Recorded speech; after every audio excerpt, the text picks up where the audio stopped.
संदेश खाली को लेकर कलकत्ता हाईकोर्ट में अर्जी दायर की गई है। संदेश खाली जाने से रोक जाने पर अर्जी दायर की गई है। शुभेंदु अधिकारी की कलकत्ता हाईकोर्ट में अर्जी सामने आई है इस मसले को लेकर। संदेश खाली जाने से जो रोका गया है बीजेपी के डेलीगेशन को, इस मामले में कलकत्ता हाईकोर्ट में अर्जी दायर की गई है। एक बड़ा डेवलपमेंट इस मामले में, एक टीम जो बीजेपी की तरफ से केंद्रीय टीम गठित की गई, वो संदेश खाली जाना चाहती थी, पीड़ितों से मुलाकात करना चाहती थी और उनका हाल जानना चाहती थी, लेकिन रोक दिया गया प्रशासन की तरफ से। अब इसे रोके जाने को लेकर मामला कोर्ट में पहुंच चुका है। शुभेंदु अधिकारी ने अपील की है, हाईकोर्ट में अर्जी दायर की गई है। एक और बड़ी खबर आ रही है, वो आपको बता दें। संदेश खाली जा रही बीजेपी की टीम को रोका गया है। बीजेपी की केंद्रीय टीम को बंगाल पुलिस ने रोका। पीड़ितों से मिलने जा रही थी बीजेपी की टीम। रोके जाने से नाराज बीजेपी टीम धरने पर बैठी है। और ये देखिए तस्वीरें आपको दिखा रहे हैं, बीजेपी की टीम को रोका गया है और इसलिए नाराज बीजेपी के नेता धरने पर बैठे हैं। संदेश खाली पर भारी बवाल इस वक्त मचा हुआ है और बीजेपी इस वक्त प्रदर्शन कर रही है।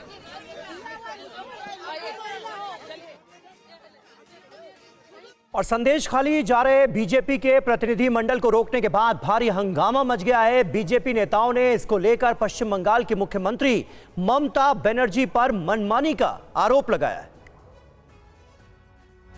जेपी नड्डा द्वारा भेजा गया सेंट्रल टीम हमारे साथ है, धरने में बैठ चुके हैं वो लोग। देखिए, हम बड़ी शांति के साथ पीड़िता से मिलने जा रहे थे, लेकिन हमको मिलने जाने नहीं दिया।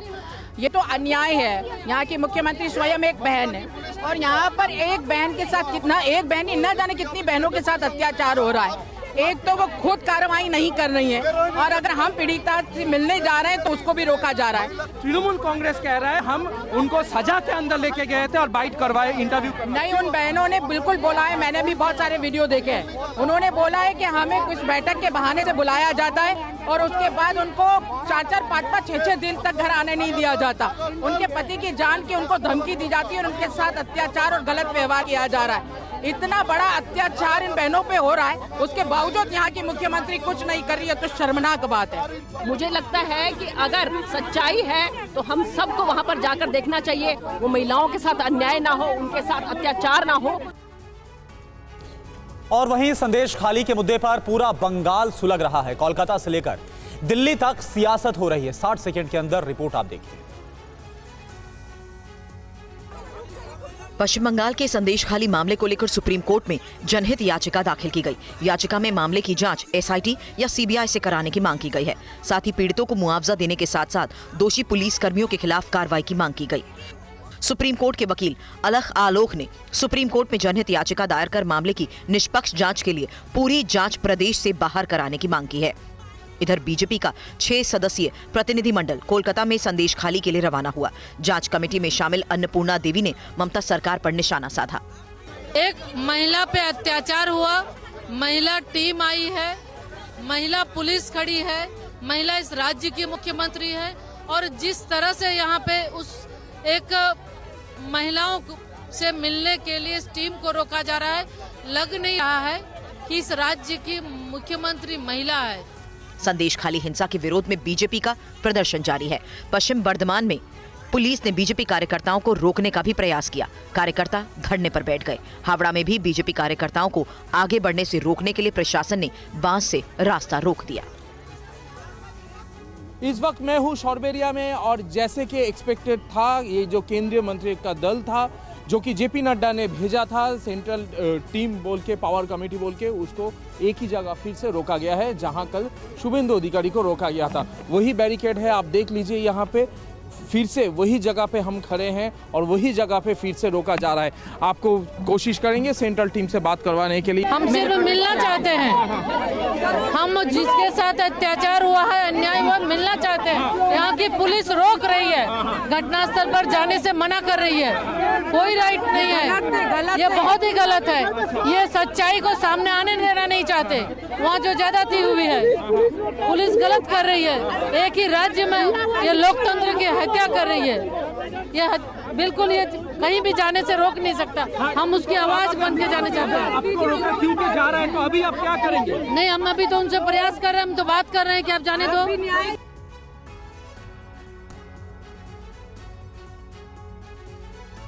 और बीजेपी के नेता राजभवन जा रहे हैं। इस वक्त की अहम खबर हम आपको बता दें, संदेश खाली पर राज्यपाल से करेंगे शिकायत। संदेश खाली जाने से रोके गए हैं बीजेपी नेता।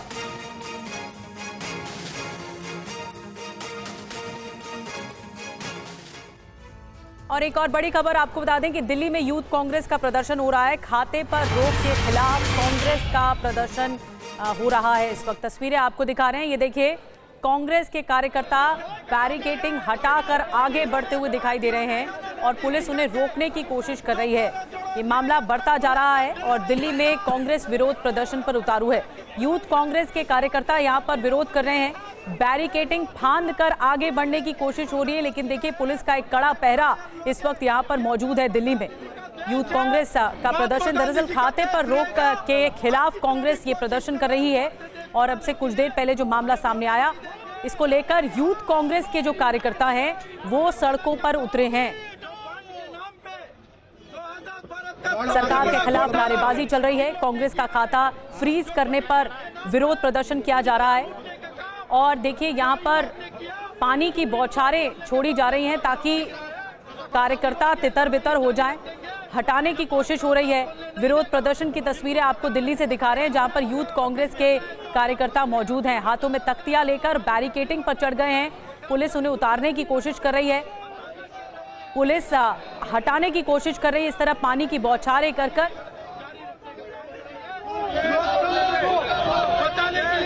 संविधान को बचाने के लिए हम लोग लड़ाई लड़ेंगे और सरकार को उखाड़ के फेंकने का काम हम करेंगे।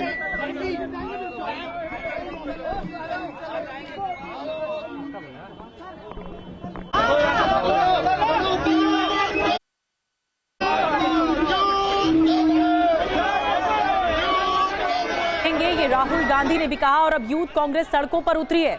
यूथ कांग्रेस विरोध कर रही है, जो कांग्रेस के खातों को फ्रीज किया गया इस मामले में, इसके खिलाफ प्रदर्शन हो रहा है जबरदस्त। और किस तरह हाथों में तख्तियां लिए हुए कांग्रेस के कार्यकर्ता, यूथ कांग्रेस के कार्यकर्ता दिख रहे हैं। कुमार विक्रांत और ज्यादा जानकारी दे रहे हैं। कुमार, ऐसा लग रहा है पुलिस हटाने की कोशिश कर रही है लेकिन हिलने को तैयार नहीं है। कांग्रेस के कार्यकर्ता प्रदर्शन कर रहे हैं, तस्वीरें दिखा रहे हैं हम। देखिए, प्रदर्शन ये पहले से तय था इलेक्टोरल बॉन्ड को लेकर सरकार को घेरने के लिए, और उसी बीच में जब कांग्रेस और यूथ कांग्रेस दोनों के खाते फ्रीज करने की खबर आई, उसके बाद ये प्रदर्शन थोड़ा आक्रामक हो गया है। और मैं आपको बता दूं कि विवेक तनखा जो कांग्रेस के सांसद हैं और वकील भी हैं, उन्होंने अभी ट्वीट करके जानकारी दी है कि फिलहाल कांग्रेस अपने खातों को इस्तेमाल कर सकती है। इस मामले की अगली सुनवाई बुधवार को होगी, लेकिन कांग्रेस इस मामले को बड़ा मुद्दा बनाना चाहती है। अजय माकन जो कांग्रेस के कोषाध्यक्ष हैं, वो प्रेस कॉन्फ्रेंस करके सीधे रवाना हुए राहुल गांधी से मिलने के लिए। वहाँ पर केसी वेणुगोपाल संगठन महासचिव पहले से मौजूद हैं और वहाँ पर रणनीति बनाई जाएगी कि कैसे इस मामले को जनता के बीच ले जाना है और सरकार पर लोकतंत्र की हत्या करने का इल्जाम लगाना है। तो कुल मिलाकर इस पूरे मामले को कांग्रेस बड़ा चुनावी मुद्दा बनाने की तैयारी कर रही है। कुमार विक्रांत, ये जो प्रोटेस्ट की तस्वीरें आप दिखा रहे हैं, दो तस्वीरें हम देख रहे हैं कैसे बैरिकेडिंग के ऊपर चढ़ गए हैं कांग्रेस के कार्यकर्ता, पुलिस उन्हें रोकने की कोशिश कर रही है। इस वक्त वहां पर क्या चल रहा है, कितनी तादाद में कांग्रेस के कार्यकर्ता सड़क पर उतरे हैं? देखिए, जो ये प्रोटेस्ट था, जैसा मैंने बताया, पहले से तय था। इलेक्टोरल बॉन्ड को जब कल सुप्रीम कोर्ट ने रद्द कर दिया, उस पर ये प्रदर्शन था सरकार के खिलाफ। और जब खाते फ्रीज होने की बात सामने आ गई तो ये प्रदर्शन और आक्रामक हो गया। जो यूथ कांग्रेस के अध्यक्ष हैं, उन्होंने तमाम दिल्ली में जो भी कार्यकर्ता मौजूद थे उनको पहुंचने को यहाँ पर कहा है और निश्चित तौर पर कांग्रेस एक आक्रामक प्रदर्शन की शुरुआत यहाँ से कर रही है। लेकिन इस मामले को देश भर में उठाने का ऐलान की तरफ से आक्रामक प्रदर्शन किया गया है। जिस तरह से आज अजय माकन की तरफ से एक प्रेस कॉन्फ्रेंस की गई, उसमें बताया गया कि कांग्रेस पार्टी और यूथ कांग्रेस के जो अकाउंट थे वो फ्रीज कर दिए गए। हालांकि इस मामले में ताजा जानकारी यह है कि ट्राइब्यूनल में सुनवाई जारी रहेगी, लेकिन फिलहाल खाते डीफ्रीज कर दिए गए हैं, यानी इन अकाउंट्स का संचालन अब शुरू हो गया है। यह जानकारी खुद कांग्रेस पार्टी के राज्यसभा सांसद विवेक तनखा ने दी है। खबरों में आगे बढ़ेंगे। हरियाणा सरकार ने अपने हलफनामे में किसान आंदोलन को लेकर जो चिंता जताई है, उससे गंभीर सवाल उठ रहे हैं। हलफनामे में सरकार ने आंदोलन की मंशा पर सवाल उठा दिए। क्या किसान आंदोलन के बहाने संसद को घेरने की साजिश रच रहे हैं? क्या किसान देश की राजधानी में हथियारों के साथ दाखिल होना चाह रहे हैं? हरियाणा सरकार ने पंजाब हरियाणा हाईकोर्ट में जो हलफनामा दिया है, उसमें कुछ इसी तरह की आशंका जताई गई है। हलफनामे में किसानों पर पार्लियामेंट घेरने की साजिश के आरोप हैं। 2020-21 की तरह बड़े आंदोलन की तैयारी की बात कही गई है। किसान ट्रैक्टर और हथियार लेकर दिल्ली आ सकते हैं। यही वजह है कि किसानों को दिल्ली जाने से रोका जा रहा है। हरियाणा सरकार ने अदालत को बताया कि किसान संगठन उत्तरी राज्यों में जनजीवन ठप करना चाहते हैं, लिहाजा लोग भी डरे हुए हैं। हलफनामे में यह भी दावा किया गया कि किसान मजदूर मोर्चा के बैनर तले कुछ किसान संगठनों ने बिना राज्य सरकार को सूचित किए दिल्ली चलो मार्च का आह्वान किया है। सरकार ने कहा कि किसान संगठनों का पिछला आंदोलन हिंसक रहा। किसानों ने 26 जनवरी 2021 को दिल्ली में हंगामा किया था और इस दौरान कई जगह हिंसक झड़प भी हुई थी। और देखिए, किसान आंदोलन से जुड़े हुए अंबाला से बड़ी खबर। अंबाला में किसानों की पत्थरबाजी का वीडियो आया। हरियाणा पुलिस ने इस वीडियो को जारी किया गया और यह कहा है पुलिस की तरफ से, हरियाणा पुलिस ने, कि किसानों के बीच पत्थर फेंकने वाले उपद्रवी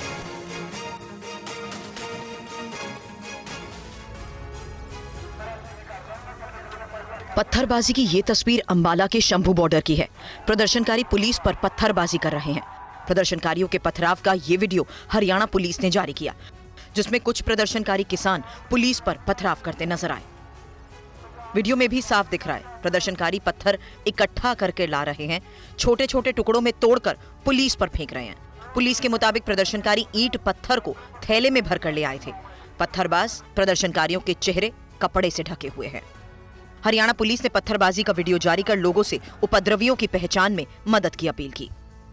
तो आंदोलन के नाम पे उत्पात मचा रहे हैं जो पुलिस फोर्स पे, जिन्होंने पथराव करा है, जो पत्थर तोड़ तोड़ के तैयारियां कर रहे हैं, तो ये वीडियो इसीलिए जारी करा गया है पब्लिक के लिए कि हम इनकी पहचान करना चाहते हैं। तो पब्लिक से अपील है, आप इनकी पहचान करके हमें बताइए और जो भी जानकारी हमें देगा उन जानकारी उसकी गुप्त रखी जाएगी और जो भी कड़ा से कड़ा जो हमारी तरफ से एक्शन होगा इनके खिलाफ। और पुलिस ने वीडियो जारी किया, लेकिन पुलिस के दावों का किसानों ने खंडन किया है और उल्टा हरियाणा सरकार पर आरोप लगाए गए हैं। हरियाणा सरकार की तरफ से भी कुछ तस्वीरें, कुछ वीडियो जारी की गई है जिसमें कुछ लोग पत्थर फेंकते नज़र आ रहे हैं और ये दावा है कि वो किसान हैं। आप इस पे क्या बोलते हैं? जो ये दावा कर रहे हैं ना, ये हमने उनके आदमी पकड़ के, जो उनकी पुलिस में नौकरी कर रहा है और वो वर्दी उतार के किसानों के बेस में आके पत्थर फेंक रहा था, हमारे लोगों ने उसको पकड़ के मीडिया के सामने पेश किया है और मीडिया में आपने देखा होगा जहाँ चैनलों पे वायरल हुआ है और उसने कबूल किया है कि मेरी सरकार ने, मेरे को हरियाणा सरकार ने पत्थर फेंकने के लिए, उकसाहट पैदा करने के लिए, भड़काहट पैदा करने के लिए भेजा हुआ है। वो और बड़ी खबर है, किसान संगठनों का आज भारत बंद है। संयुक्त किसान मोर्चा समेत कई संगठनों का भारत बंद शाम 4 बजे तक जारी रहेगा। भारत बंद देश में कई जगहों पर चक्का जाम करने का ऐलान किया गया है। दिल्ली, नोएडा में भारी ट्रैफिक डायवर्जन, आपातकालीन सेवाएं जारी रहेंगी।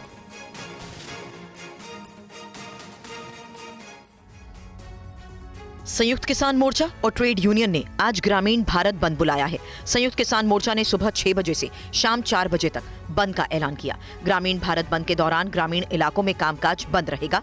एसकेएम ने लोगों से बंद के दौरान मनरेगा, ऑफिस सर्विस सेंटर और शिक्षण संस्थानों को बंद रखने की अपील की है। संयुक्त किसान मोर्चा कुछ घंटे के लिए हाईवे और रोडवेज की बसों को भी बंद रखने का दावा कर रहा है। शिरोमणि गुरुद्वारा प्रबंधन कमेटी ने ग्रामीण भारत बंद का समर्थन किया है। एसजीपीसी के दफ्तर और शिक्षण संस्थान आज बंद रहेंगे, सिर्फ आपातकालीन सेवाएं जारी रहेंगी। भारत बंद के बीच दिल्ली की सीमाओं पर इसका असर देखने को मिल रहा है। बंद की वजह से पुलिस एक एक गाड़ी को चेक कर रही है। पुलिस ने कई रूट्स को डाइवर्ट किया है। दिल्ली की बॉर्डर पर ट्रैफिक जाम है। गाड़ियों की लंबी कतार भी देखने को मिल रही है। ये तस्वीर गाजीपुर बॉर्डर की है, जहां बंद की वजह से भारी ट्रैफिक जाम लग गया। कई किलोमीटर तक सिर्फ गाड़ियां नजर आ रही हैं। गाड़ियां रेंग रेंग कर चल रही हैं और जाम में एम्बुलेंस भी फंसी है। लोगों को भारी परेशानी हो रही है। और पंजाब के मोहाली में किसानों ने आज टोल प्लाजा फ्री करा दिया।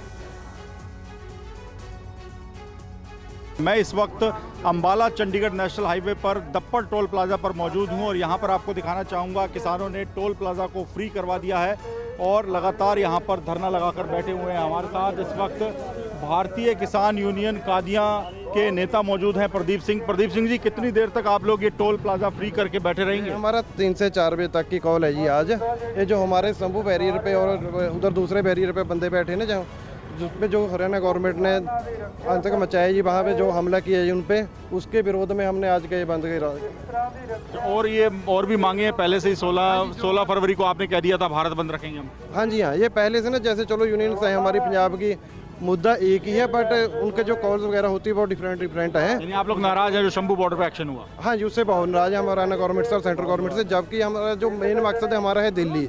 हम नेशनल हाईवे से जो सेंट्रल गवर्नमेंट का उससे निकलना है, उसमें हरियाणा गवर्नमेंट का कोई इंटरफेयर नहीं होना चाहिए। हम तो रोड से निकल रहे, कल ऐसे तो बंद कर देंगे। इधर सिंघू बॉर्डर के आसपास जो फैक्ट्रियां थी वो आंदोलन की वजह से बंद हैं। बैरिकेडिंग की वजह से आम लोगों को काफी दिक्कतों का सामना करना पड़ रहा है। आप देखिए हालात।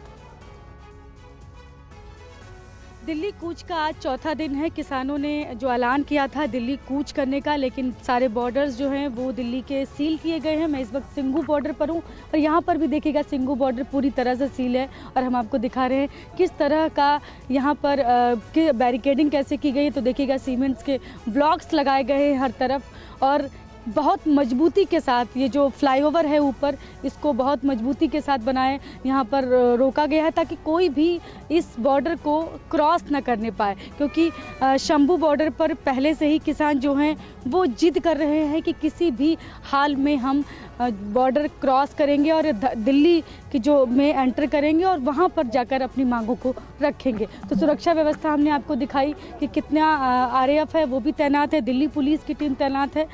तो दिल्ली से हरियाणा जाने वालों को इसकी वजह से बहुत दिक्कतें हो रही हैं। तमाम यहाँ पर जो फैक्ट्री हैं, जो इंडस्ट्रियल एरिया है सिंघू बॉर्डर पर, वो लगभग ठप हो गया है।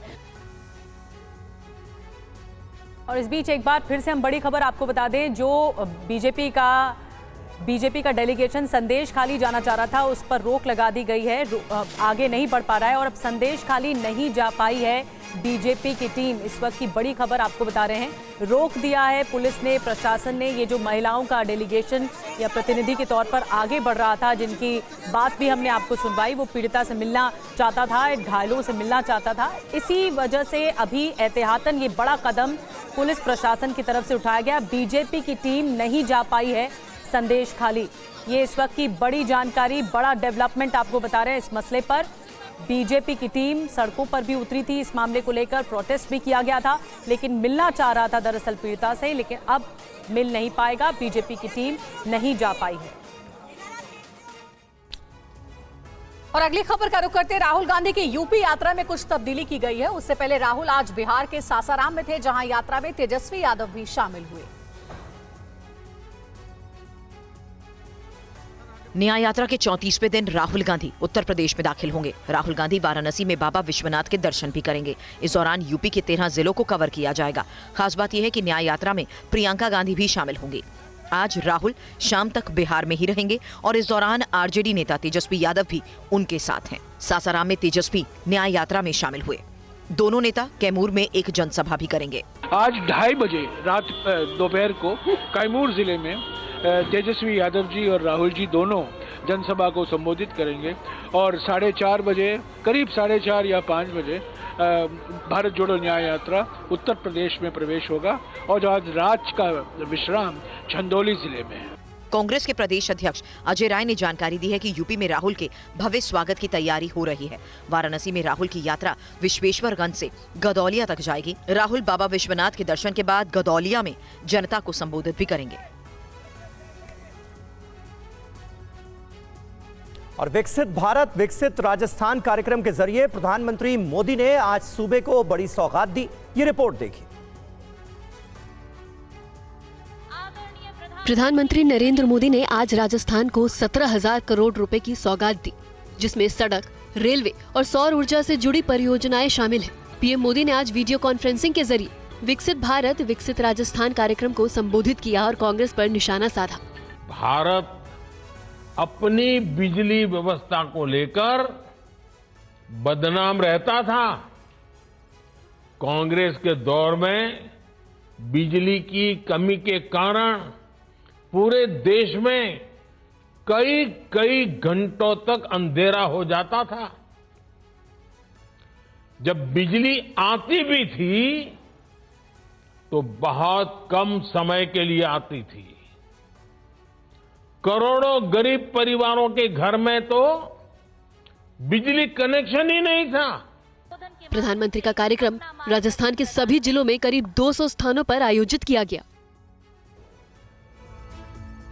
और चलिए आगे बढ़ते। मराठा आरक्षण पर रिपोर्ट मिलने के बाद महाराष्ट्र सरकार 20 फरवरी को विशेष अधिवेशन में मराठा आरक्षण पर चर्चा करेगी। रिपोर्ट आप देखिए। गायकवाड़ समिति ने मराठा आरक्षण से जुड़ी रिपोर्ट सरकार को सौंप दी है। समिति ने अपनी रिपोर्ट में मराठा समुदाय की सामाजिक और वित्तीय स्थिति का आकलन किया है। महाराष्ट्र के सीएम एकनाथ शिंदे ने कहा कि रिपोर्ट को कैबिनेट के सामने रखने के लिए 20 फरवरी को विशेष अधिवेशन बुलाया जाएगा। काफी 2-2.25 करोड़ लोगों की सर्वे किया है उनके परिवार का, ताकि इसमें जो पिछले समय जो सुप्रीम कोर्ट ने डिसीजन दिया था उसमें कुछ खामियां या त्रुटियां था, उसे ध्यान में रखकर मेरे ख्याल से ये आयोग ने मेंबर जो लोग हैं और पूरी टीम ने उसका सर्वेक्षण किया होगा और इससे निश्चित रूप से मराठा समाज को आरक्षण मिल सकता है, ऐसा हमें विश्वास है। महाराष्ट्र के सीएम ने कहा कि मराठा आरक्षण देते समय इस बात का भी ख्याल रखा जाएगा कि इससे ओबीसी और अन्य समाज का हक ना मारा जाए। कानून के दायरे में रहते हुए मराठा समाज को फुल प्रूफ आरक्षण दिया जाए। खबर बिहार से है। बिहार में जेडीयू भले ही आरजेडी से अलग हो गई है, लेकिन लालू की नीतीश से उम्मीदें अभी भी बाकी है। वैशाली के पातेपुर में एक निजी कार्यक्रम में लालू ने कहा कि नीतीश के लिए गठबंधन के दरवाजे खुले हैं। इंडिया ब्लॉक में हो रही टूट के बीच आरजेडी अध्यक्ष लालू प्रसाद यादव ने एक बार फिर प्रधानमंत्री मोदी पर निशाना साधा।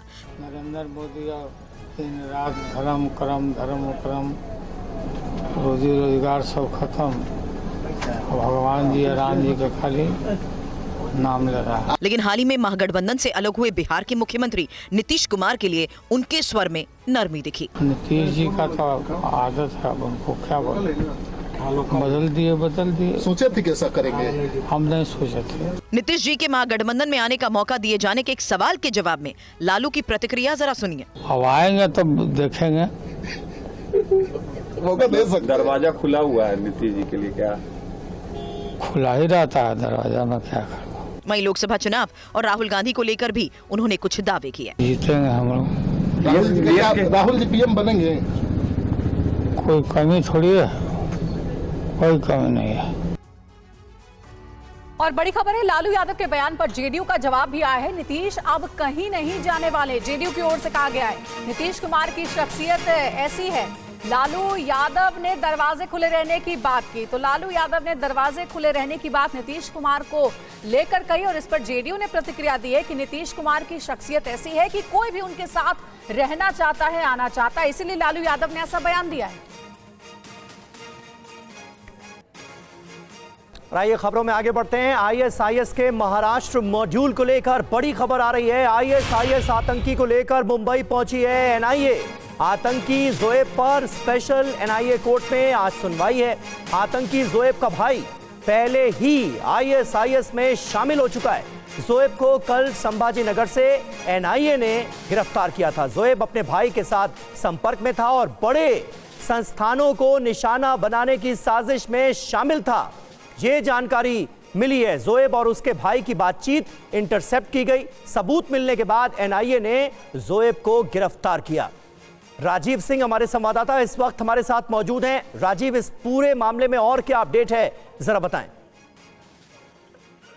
देखिए, मोहम्मद जोएब को आज सुबह ही एनआईए की टीम मुंबई लेकर पहुंची है। छत्रपति संभाजी नगर में गुरुवार को 9 जगहों पर एनआईए की टीम ने एक साथ में रेड की थी और उस रेड के दरमियान आईएसआईएस से जुड़े हुए तमाम दस्तावेज मिले, साथ ही इस तरह के भी कई डॉक्यूमेंट्स मिले हैं, कई इलेक्ट्रॉनिक गैजेट्स मिले हैं, जिनको स्टडी करने पर एनआईए की टीम को ये पता चला कि मोहम्मद जोएब जो है वो रिक्रूटमेंट के काम में लगा हुआ था और अपने भाई के साथ लगातार संपर्क में था। जो जानकारी निकलकर सामने आई है उसके मुताबिक मोहम्मद जोएब जो है अपने भाई मोहम्मद शोएब के संपर्क में था, क्योंकि शोएब को लेकर एजेंसियों के पास इस तरह की जानकारी है कि वो उसने काफी समय पहले ही हिंदुस्तान से जाने के बाद में आईएसआईएस ज्वाइन ज्वाइन कर लिया था और उनके लिए काम कर रहा है। और अपने किसी एक परिचित के जरिए, किसी रिलेटिव के जरिए जो खुद गल्फ कंट्री में रहते हैं, उनके जरिए जो है मोहम्मद शोएब के संपर्क में आया और उसके बाद में दोबारा इनकी बातचीत शुरू हुई। इसी बातचीत में मोहम्मद शोएब ने जोएब को भी इस एक्टिविटीज में शामिल किया और उसके बाद से जोएब लगातार रिक्रूटमेंट में कर रहा था। छत्रपति संभाजी नगर में रहकर कई लोगों को उसने ब्रेन वॉश किया था। उसकी बातचीत इंटरसेप्ट करने के बाद में एनआईए ने गुरुवार को रेड की। एक साथ 9 ठिकानों पर कई इलेक्ट्रॉनिक गैजेट्स बरामद किए गए हैं। इसके अलावा कई ऐसे फोटो, वीडियो, कई किताबें जिनके जरिए जो है लोगों को ब्रेन वॉश किया जाता था, बताया जाता था, उकसाया जाता था आईएसआईएस को लेकर, इस्लामिक जिहाद को लेकर। फिलहाल इस वक्त जोएब को जो है कोर्ट में पेश करने के लिए लाया जाएगा। थोड़ी देर में वहां पर उसकी पेशी होगी। एनआईए का कहना है कि ये जो छत्रपति संभाजी नगर मॉड्यूल है, इस बारे में और अधिक छानबीन करनी है कि जोएब के अलावा क्या कोई। चलिए, बहुत बहुत शुक्रिया राजीव। नजर बनाकर रखिएगा, आपसे आगे भी जानकारी लेते रहेंगे। संभाजी नगर में आईएसआईएस के मॉड्यूल से जुड़ी ये अहम खबर। और देखिए, इस बीच एक और बड़ी खबर। दिल्ली के अलीपुर में हुए हादसे के पीड़ित परिजनों से मिलने के लिए आज सीएम केजरीवाल पहुंचे। उन्होंने मृतकों के परिवार वालों को 10-10 लाख रुपए की आर्थिक सहायता की घोषणा की। दिल्ली के अलीपुर के नेहरू एनक्लेव की पेंट फैक्ट्री में लगी भीषण आग में 11 लोगों की मौत हो गई। दिल्ली के मुख्यमंत्री अरविंद केजरीवाल आज पीड़ित परिवार से मिलने के लिए नरेला पहुंचे। जिन जिन लोगों की मृत्यु हुई है, हर एक के परिवार को हम लोगों की संवेदना है और हर एक के परिवार को 10-10 लाख रुपए की मुआवजा राशि दी जाएगी। किसी की भी मौत की कीमत नहीं लगाई जा सकती, लेकिन अपनी तरफ से हम जो मदद कर सकते हैं हम करेंगे। पेंट फैक्ट्री में आग की सूचना मिलने पर फायर ब्रिगेड और पुलिस की टीम मौके पर पहुंची। उसके बाद राहत और बचाव का काम शुरू किया गया। पुलिस की टीम ने दूसरे घरों की छतों पर से फंसे लोगों को बाहर निकाला और 3 घायलों को एलएनजेपी अस्पताल पहुंचाया। एनडीआरएफ ने अग्निशमन विभाग के साथ तलाशी अभियान चलाकर इमारतें और पेंट फैक्ट्री से कुल 11 जले हुए शव बरामद किए हैं। इनमें 10 पुरुष और 1 महिला शामिल है। शवों को बीजेआरएम अस्पताल में सुरक्षित रखा गया है और मृतकों की पहचान की कोशिश की जा रही है। घटना का मामला दर्ज कर आगे की जांच भी की जा रही है। और दिल्ली के अग्निकांड के पीड़ितों से मिलने के लिए आज दिल्ली बीजेपी अध्यक्ष वीरेंद्र सचदेवा भी अलीपुर पहुंचे। देखिए, दुर्भाग्यपूर्ण घटना है। दिल्ली सरकार का फैक्ट्री लाइसेंस विभाग, दिल्ली नगर निगम का विभाग क्या कर रहा था। इस तरह की अवैध फैक्ट्री अगर इतनी घनी आबादी में चल रही है, यहाँ के जो स्थानीय नागरिक हैं बता रहे हैं कि दिल्ली फायर सर्विस की गाड़ी देर से पहुंची। घनी आबादी है, आने का नुकसान जो भी हुआ है, लेकिन घरों को बहुत नुकसान हुआ है। तो हमने कहा है कि जो घायल लोग हैं इमीडिएट उनकी दवाई व्यवस्था के लिए 25-25 हज़ार रुपये हमारी पार्टी के यहाँ जो कार्यकर्ता हैं, हमारे जिला अध्यक्ष, हमारे स्थानीय पार्षद हैं, वो यहाँ मदद कर रहे हैं। और जो लोग चले गए हैं उनके जो धार्मिक जो रीति रिवाज है उनकी पूर्ति के लिए भी हम 50-50 रुपये इमीडिएट दे रहे हैं। केजरीवाल सरकार के द्वारा भी कुछ मुआवजा दिल्ली सरकार को, दिल्ली के मुख्यमंत्री को जिम्मेदारी लेनी चाहिए। जिसका जितना भी नुकसान हुआ उसकी भरपाई दिल्ली सरकार करे। सर, जिम्मेदारी अगर किसकी मानी जाएगी इसमें? देखिए अरविंद, मैं इस समय यहाँ राजनीति नहीं करना चाहता, लेकिन दिल्ली में पिछले लगातार कई सालों से लगातार आग की दुर्घटनाएं हो रही हैं। हर बार सेफ्टी जांच का ऑर्डर दिया जाता है, सेफ्टी ऑडिट की बात की जाती है, लेकिन वो सब कागजों पर रह जाता है। धरातल पर तो सिर्फ भ्रष्टाचार है। और जयपुर में क्रीड़ा भारती के 108 सूर्य नमस्कार कार्यक्रम में लोगों ने बढ़ चढ़कर हिस्सा लिया है। कार्यक्रम में मंत्री समेत आरएसएस के स्वयंसेवकों ने भी शिरकत की। जयपुर में सामूहिक 108 सूर्य नमस्कार कार्यक्रम का आयोजन किया गया। जयपुर में रामनिवास बाग के सामने एल्बर्ट हॉल में क्रीड़ा भारती ने 108 सूर्य नमस्कार कार्यक्रम का आयोजन किया। कार्यक्रम के मुख्य अतिथि के रूप में आरएसएस के क्षेत्रीय प्रचारक निम्बाराम और अतिथि के रूप में उद्योग एवं खेल मंत्री राज्यवर्धन सिंह राठौर और क्रीड़ा भारती के क्षेत्रीय अध्यक्ष शरद मिश्रा उपस्थित थे। कार्यक्रम में शामिल होने वाले सभी लोगों ने आज एक साथ सूर्य नमस्कार किया। क्रीड़ा भारती के प्रांतीय अध्यक्ष डॉक्टर GL शर्मा के मुताबिक सामूहिक सूर्य नमस्कार कार्यक्रम का आयोजन हर साल किया जाता है। शिक्षा मंत्री मदन दिलावर ने सूर्य नमस्कार का गिनीज वर्ल्ड रिकॉर्ड बनाने पर धन्यवाद देते हुए कहा कि नए राजस्थान ने नया इतिहास रचा है। गौरतलब है कि सूर्य सप्तमी पर राजस्थान के सभी स्कूलों में एक साथ सूर्य नमस्कार का आयोजन किया गया। शिक्षा मंत्री मदन दिलावर ने बताया कि प्रदेश के 88,974 स्थानों पर एक साथ 1,33,50,889 से ज्यादा लोगों ने सूर्य नमस्कार किया। और उत्तर प्रदेश के कानपुर में महिला का टशन देखने को मिला। विवाह समारोह में एक महिला हाथ में पिस्तौल लेकर ताबड़तोड़ हवाई फायरिंग करती नजर आई। राजपूतों के संस्कार का हिस्सा है, पर अगर हमारा स्वाभिमान आड़े आए तो हम संहार करने का सामर्थ्य भी रखते हैं। हर्ष फायरिंग के मामले थमने का नाम नहीं ले रहे। विवाह समारोह में हर्ष फायरिंग की घटनाएं सामने आती रहती हैं। अभी तक आपने ज्यादातर पुरुषों को ही हर्ष फायरिंग करते हुए देखा होगा, लेकिन किसी महिला को ताबड़तोड़ फायरिंग करते हुए बहुत कम देखा गया। ऐसा ही एक वीडियो सोशल मीडिया पर वायरल है, जिसमें महिला का टशन देखने को मिल रहा है। वायरल वीडियो में एक महिला हाथ में पिस्टल लेकर दनादन हवाई फायर कर रही है। वीडियो में महिला जहां हवाई फायर करती नजर आई, वहां पीछे खड़ा एक पुरुष पिस्टल चलाने की जानकारी महिला को दे रहा है।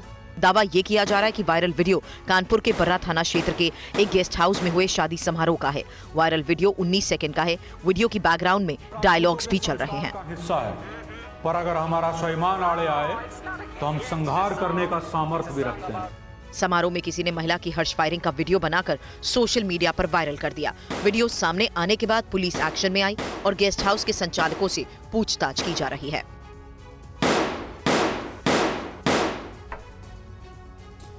ऑल इंडिया मुस्लिम जमात ने समाजवादी पार्टी के अध्यक्ष अखिलेश यादव को पत्र लिखा है और इस पत्र में उन्होंने लोकसभा चुनाव में कांग्रेस को अधिक सीटें देने की वकालत की है।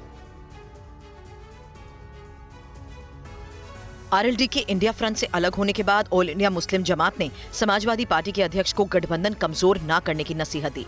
जमात के अध्यक्ष मौलाना शहाबुद्दीन ने अखिलेश को पत्र लिखकर लोकसभा के लिए कांग्रेस को ज्यादा सीट देने की वकालत की है। 98% मुसलमानों ने समाजवादी पार्टी को वोट दिया और पूरे देश में उनका सर ऊंचा किया, मगर उन्होंने मुसलमानों को नजरअंदाज करके किसी मुस्लिम चेहरा को पेश करने के बजाय उन्होंने तीनों को तीनों गैर मुस्लिम नाम दिए। जमात के अध्यक्ष ने राज्यसभा के लिए मुसलमानों को दरकिनार करने का भी आरोप लगाया और कहा कि जिस वर्ग ने हमेशा अखिलेश का साथ दिया, उनकी अनदेखी की गई। कम सीट देने की वजह से जयंत चौधरी भाजपा में चले गए और ऐसे ही नेशनल पार्टी कांग्रेस है, जिसकी देश में कई राज्यों में उसकी हुकूमतें हैं। इसके बावजूद भी वो उत्तर प्रदेश में 2 सीटों की बात कर रहे हैं। आगे बढ़ते हैं। खबर पाकिस्तान से है। पाकिस्तान में पीटीआई ने अपना प्रधानमंत्री उम्मीदवार घोषित कर दिया है। इमरान खान को उम्मीद है कि वो नेशनल असेंबली में बहुमत हासिल कर लेंगे। पाकिस्तान में नई सरकार को लेकर तस्वीर काफी हद तक साफ हो चुकी है, लेकिन इमरान खान अब भी मैदान छोड़ने को तैयार नहीं है। इमरान खान की पार्टी पीटीआई ने अपना प्रधानमंत्री उम्मीदवार उमर अयूब खान को बनाया है। उमर अयूब खान तानाशाह जनरल मोहम्मद अयूब खान के पौत्र हैं। जनरल खान 1958 से 1969 तक पाकिस्तान के राष्ट्रपति थे। उमर अयूब खान अंडरग्राउंड थे। पिछले साल इमरान खान की गिरफ्तारी के बाद हुए दंगों में पुलिस उमर अयूब खान को तलाश कर रही थी। अयूब खान 2002 में पहली बार पीएमएल-क्यू के टिकट पर नेशनल असेंबली के लिए चुने गए थे। 2012 में अयूब खान पाकिस्तान मुस्लिम लीग एन से जुड़े और 2018 में इमरान खान की पाकिस्तान तहरीके इंसाफ में शामिल हो गए। अयूब खान इमरान खान की कैबिनेट में मंत्री थे। अप्रैल 2022 में इमरान सरकार गिरने के बाद मई 2023 में अयूब खान को पीटीआई का महासचिव बनाया गया था।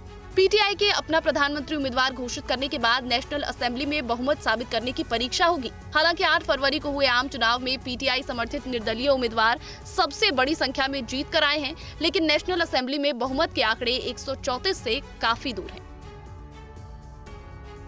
और वहीं पाकिस्तान में जारी सियासी घमासान से जुड़ी एक और खबर है। फजलुर रहमान से हाथ मिला सकते हैं इमरान खान, ये बड़ी जानकारी। साथ ही फजलुर रहमान से पीटीआई नेताओं की मीटिंग भी हुई है। संभावित गठबंधन पर फजलुर रहमान से बातचीत हुई है। इमरान खान ने उमर अयूब खान को पीएम पद के लिए नामित किया है। वहीं उमर अयूब खान को पीएम बनाने के लिए जोड़ तोड़ जारी है। इन तस्वीरों से साफ है कि पाकिस्तान की सियासत में अभी खेला बाकी है। इमरान खान की पार्टी के नेताओं की कट्टरपंथी मौलाना फजलुर रहमान से सियासी संभावनाओं पर बड़ी बैठक हुई। पीटीआई नेता और पूर्व स्पीकर असद कैसर पाकिस्तान के कट्टरपंथी मौलाना फजलुर रहमान से मिलने पहुंचे। उनके साथ पीटीआई के और भी कई बड़े नेता थे। दोनों दलों के नेताओं के बीच काफी देर तक बैठक हुई। ये बैठक इसलिए भी खास है क्योंकि इमरान खान की पार्टी पीटीआई और जमीयत उलेमा इस्लाम एक दूसरे के विरोधी रहे हैं, लेकिन चुनाव नतीजों के बाद दोनों पार्टियों के बीच नजदीकियां बढ़ी हैं। दोनों के नेताओं ने संभावित गठबंधन पर विस्तार से बात की। हाल ही में फजलुर रहमान ने चुनाव में बड़े पैमाने पर धांधली का आरोप लगाया था। सरकार में शामिल होने से इनकार कर दिया था। ऐसे में इस बैठक से पाकिस्तान की सियासत में नए सियासी समीकरण बनने के संकेत मिल रहे हैं। इससे पहले PMLN के अध्यक्ष नवाज शरीफ ने अपने छोटे भाई शहबाज शरीफ का नाम प्रधानमंत्री के तौर पर नामित किया था, तो शहबाज शरीफ को बतौर प्रधानमंत्री बिलावल भुट्टो ने भी समर्थन किया है। और इस वक्त ये जानकारी मिल रही है कि हरियाणा के रेवाड़ी पहुंच गए हैं प्रधानमंत्री नरेंद्र मोदी। आज हरियाणा में प्रधानमंत्री नरेंद्र मोदी के कई कार्यक्रम हैं, उनकी जनसभा होनी है। ये देखिए तस्वीरें आपके सामने, हरियाणा के रेवाड़ी पहुंचे हुए हैं प्रधानमंत्री नरेंद्र मोदी। आज रेवाड़ी एम्स की आधारशिला रखेंगे PM मोदी। वक्त एक छोटे से ब्रेक का हो गया। और देखिए बड़ी खबर, पश्चिम बंगाल के संदेश खाली हिंसा पर SC आयोग ने राष्ट्रपति को ज्ञापन सौंपा है। राष्ट्रपति ने कार्रवाई का भरोसा दिया है। SC आयोग की तरफ से कहा गया बंगाल के संदेश खाली में हालात बेहद खराब है। अरुण हल्दर की तरफ से ये कहा गया।